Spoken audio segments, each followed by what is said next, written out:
美味しそう。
ても微妙なんだけど。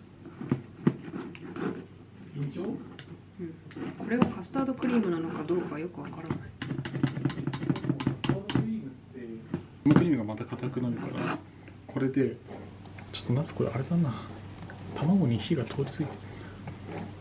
そう難しいんでカスタードクリームは。まあいいでしょ、カスタードの味したら。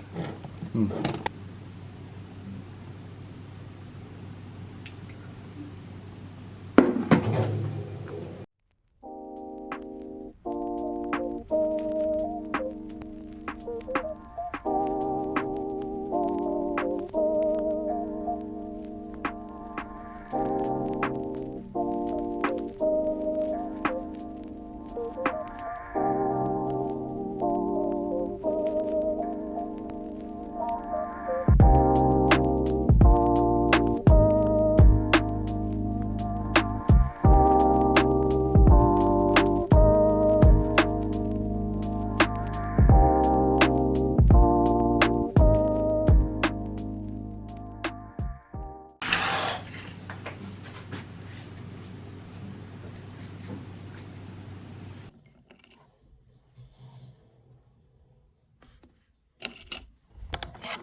皿開けようかな。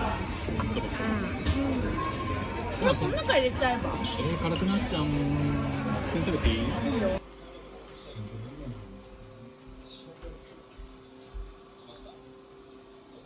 テレビ見ないの？いつも YouTube 見るの？うちはいつも YouTube。